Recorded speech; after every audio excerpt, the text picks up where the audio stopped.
All right, I got a core drill jig here, pretty much lined up. I'll show you how to line these up.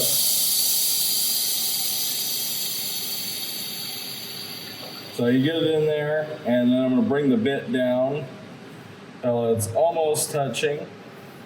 And then on this one, I don't know if you can see it on the camera there, but there's a Sharpie mark there. And what I do is I get a pair of calipers.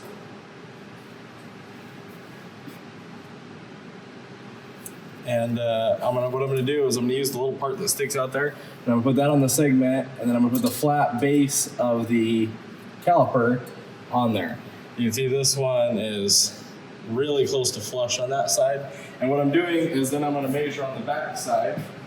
So I'll walk around to the back side of the core drill. I'll turn it to where I did the Sharpie mark to make sure I'm getting really accurate. And then I'll check it and get the same measurement. So I'm really close on this one. Oh, I just bumped it. It was at 0.4. So incredibly close. If it's off, what I would do is get it pretty close, then tighten one of the bolts down on the side there and leave one loose, and I'll tap on it with a hammer. I'll take the hammer, I'll loosen one of these, and I'll tap on it until I get it lined up where I want it. And then once it's done, I'm gonna put a cord in the jig here, and I'll do my first cut really slow with the core on the inside. Now for your pin, what you're gonna do is you're gonna raise this up just a little bit, so it's barely above the pin, and you're gonna adjust this till it's just on the inside of the segments there. And I like to rotate it around, make sure it's pretty even with all the segments, because they won't always be exactly the same distance. So make sure that's really close, because you want these to be as close as possible to get a perfect core.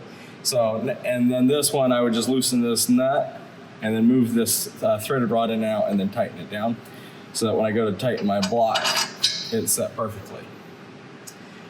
Once you have it all perfect, and after you've done your first cut and make sure it's perfect, one little pro tip for you is John taught me to, once I get it perfect and I've checked to make sure it's perfect, to drill a little hole and put a pin inside there to make sure that these never move.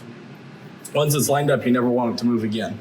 So you can just drill a little hole and put a little pin in there, and that'll prevent it from ever moving. All right. Thanks for watching, and I look forward to seeing you in the next video.